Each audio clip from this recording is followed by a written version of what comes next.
पांडव अपनी मां कुंती के साथ इधर से उधर भ्रमण कर रहे थे। वे ब्राह्मणों का वेश धारण किए हुए थे, भिक्षा मांगकर खाते थे और रात में वृक्ष के नीचे सो जाया करते थे। भाग्य और समय की यह कैसी अद्भुत लीला है, जो पांडव हस्तिनापुर राज्य के भागीदार हैं और जो सारे जगत को अपनी मुट्ठी में करने में समर्थ हैं, उन्हीं को आज भिक्षा पर जीवन यापन करना पड़ रहा है। दोपहर के बाद का समय था। पांडव अपनी मां कुंती के साथ वन के मार्ग से आगे बढ़ते जा रहे थे। सहसा उन्हें वेदव्यास जी दिखाई पड़े। कुंती दौड़कर वेदव्यास जी के चरणों में गिर पड़ी। उनके चरणों को पकड़कर बिलख बिलख कर रोने लगी। उसने अपने आंसुओं से उनके चरणों को धोते हुए उन्हें अपनी पूरी कहानी सुना दी। वेदव्यास जी ने कुंती को धैर्य बंधाते हुए कहा, आंसू बहाने से कुछ नहीं होगा। जो ऊपर पड़ा है उसे धैर्य से सहन करो। जब अच्छे दिन आएंगे फिर सब कुछ ठीक हो जाएगा। चलो मेरे साथ चलो, मैं तुम्हें एक स्थान बताए दे रहा हूँ। कुछ दिनों तक वहीं रहकर समय काटो। वेदव्यास जी पांडवों को एक नगर में ले गए। उस नगर का नाम एकचक्रा था। आज के बिहार राज्य में शाहाबाद जिले में आरा नामक एक बड़ा नगर है। महाभारत काल में आरा को ही एकचक्रा के नाम से पुकारा जाता था। उन दिनों एकचक्रा में केवल ब्राह्मण ही निवास करते थे। वेदव्यास जी पांडवों को एकचक्रा में पहुंचाकर चले गए। पांडव एक ब्राह्मण के घर में निवास करने लगे।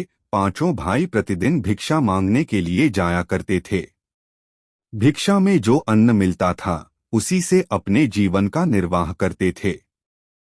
उन दिनों एकचक्रा में एक राक्षस के द्वारा बड़े जोरों का आतंक फैला हुआ था। उस राक्षस का नाम बक था। वह दिन में वन में छिपा रहता था, रात में बाहर निकलता था और एकचक्रा में घुस जाता था। जिसे भी पाता था मार डालता था।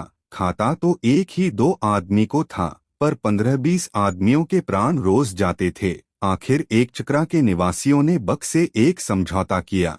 प्रतिदिन नगर का एक आदमी अपने आप ही बक के पास पहुंच जाया करेगा और बक उसे मारकर खा लिया करेगा। एक ही आदमी की जान जाएगी, व्यर्थ में मारे जाने वाले लोग बच जाया करेंगे।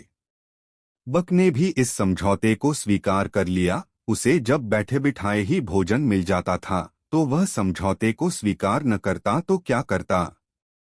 उसने समझौते को स्वीकार करते हुए चेतावनी दे रखी थी कि अगर समझौते का उल्लंघन किया गया तो वह एकचक्रा को उजाड़कर मिट्टी में मिला देगा। बस उसी दिन से क्रमक्रम से एक घर का एक आदमी बक के पास जाने लगा। बक उसे खाकर अपनी क्षुधाग्नि को शांत करने लगा। संयोग की बात, एक दिन उस ब्राह्मण के घर की बारी आ गई जिसके घर में पांडव अपनी मां के साथ निवास करते थे। दोपहर के पूर्व का समय था। कुंती अपने कमरे में बैठी हुई थी। उस दिन भीम किसी कारणवश भिक्षा मांगने नहीं गया था। वह भी कमरे के भीतर कुंती के पास ही मौजूद था। सहसा कुंती के कानों में किसी के रोने की आवाज आई। रोने और विलाप करने का वह स्वर उस ब्राह्मण के कमरे से आ रहा था जिसके घर में वह ठहरी हुई थी। जब कुंती से विलाप का यह सकरुण स्वर सुना नहीं गया तो वह ब्राह्मण के कमरे में जा पहुंची। उसने वहां जो कुछ देखा उससे वह सन्नाटे में आ गई। ब्राह्मण के कुटुंब में कुल 3 ही प्राणी थे, ब्राह्मण, ब्राह्मणी और उसका एक युवा पुत्र। तीनों बिलख बिलख कर रो रहे थे। हाय हाय, अब क्या होगा? अब तो सब कुछ मिट्टी में मिलकर रहेगा। कुंती ने तीनों को रोता हुआ देखकर ब्राह्मण से पूछा, विप्रवर, आप तीनों इस प्रकार क्यों रो रहे हैं? क्या मैं जान सकती हूं कि किस दारुण कष्ट ने आप तीनों को अत्यंत दुखी बना रखा है? ब्राह्मण ने आंखों से आंसुओं की बूंदें गिराते हुए उत्तर दिया, बहन, तुम सुनकर क्या करोगी? हमारा कष्ट एक ऐसा कष्ट है जिसे कोई दूर नहीं कर सकता। कुंती ने सहानुभूति भरे स्वर में कहा, हम तो गरीब ब्राह्मण हैं, सच है, हम आपके कष्ट को दूर नहीं कर सकते, किंतु फिर भी सुनने में हर्ज ही क्या है? हो सकता है हम आपके कुछ काम आ जाएं। जब कुंती ने बहुत आग्रह किया तो ब्राह्मण ने बक राक्षस की पूरी कहानी उसे सुना दी। कहानी सुनाकर उसने सिसकते हुए कहा, बहन, हम कुल 3 ही प्राणी हैं। यदि कोई एक राक्षस के पास जाता है तो वह उसे मारकर खा जाएगा, हमारा घर बर्बाद हो जाएगा। इसलिए हम सोचते हैं कि हम तीनों ही राक्षस के पास चले जाएंगे। हम इसलिए रो रहे हैं। आज हम तीनों के जीवन का अंत हो जाएगा। ब्राह्मण की करुण कथा सुनकर कुंती बड़ी दुखी हुई। वह मन ही मन कुछ क्षणों तक सोचती रही, फिर बोली, विप्रवर, मैं एक बात कहती हूँ, उसे ध्यान से सुनिए। मेरे 5 पुत्र हैं। आज मैं अपने एक पुत्र को आपके कुटुंब की ओर से राक्षस के पास भेज दूंगी। यदि राक्षस मेरे पुत्र को खा जाएगा तो भी मेरे 4 पुत्र शेष रहेंगे। कुंती की बात सुनकर ब्राह्मण स्तब्ध रह गया। उसने परोपकार में धन देने वालों की कहानियां तो बहुत सुनी थीं, पर पुत्र देने वाली बात आज उसने पहली बार सुनी। वह कुंती की ओर देखता हुआ बोला, बहन, तुम तो कोई स्वर्ग की देवी ज्ञात हो रही हो। मुझे इस बात पर गर्व है कि तुम्हारी जैसी देवी मेरे घर में अतिथि के रूप में है। तुम मेरे लिए पूजनीय हो। मैं अपने अतिथि से प्रतिदान लूं, यह अधर्म मुझसे नहीं हो सकेगा। मैं मिट जाऊंगा, पर मैं अतिथि को कष्ट में नहीं पड़ने दूंगा। ब्राह्मण की बात सुनकर कुंती बोली, आपने हमें आश्रय देकर हम पर बड़ा उपकार किया है। आप हमारे उपकारी हैं। हमारा धर्म है कि आपको कष्ट में न पड़ने दें। आप अपने धर्म का पालन तो करना चाहते हैं, पर हमें अपने धर्म पालन से क्यों रोक रहे हैं? कुंती ने जब बहुत आग्रह किया तो ब्राह्मण ने उसकी बात मान ली। उसने दबे स्वर में कहा, अच्छी बात है बहन, ईश्वर तुम्हारा भला करे। कुंती ब्राह्मण के पास से उठकर भीम के पास गई। उसने पूरी कहानी भीम को सुनाकर उससे कहा, बेटा, परोपकार से बढ़कर दूसरा कोई धर्म नहीं होता। तुम ब्राह्मण कुटुंब की ओर से बक के पास जाओ। यदि बक तुम्हें मारकर खा जाएगा तो मुझे प्रसन्नता होगी कि मेरा बेटा परोपकार की वेदी पर बलिदान हो गया।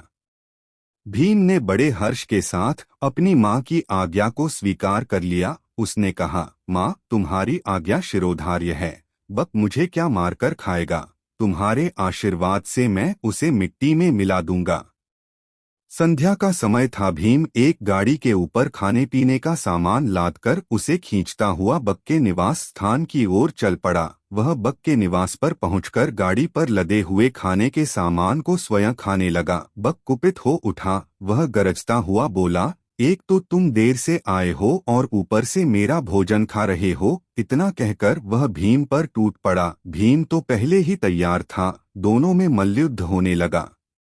दोनों की गर्जना और ताल ठोंकने के शब्दों से वायुमंडल गूंज उठा। बक ने बड़ा प्रयत्न किया कि वह भीम को मल्लयुद्ध में पछाड़ दे, पर वह सफल नहीं हुआ। वह स्वयं भीम की पकड़ में आ गया। भीम ने उसे धरती पर गिराकर उसके गले को इतने जोरों से दबाया कि उसकी जीभ बाहर निकल आई। वह प्राणशून्य हो गया। भीम ने उसे उठाकर नगर के फाटक के पास फेंक दिया।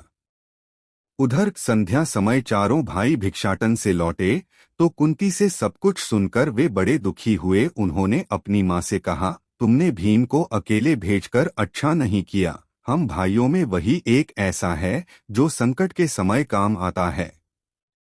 कुंती ने अपने पुत्रों को समझाते हुए कहा, तुम चिंता क्यों करते हो? तुम देखोगे कि मेरा भीम बक को मिट्टी में मिलाकर आएगा।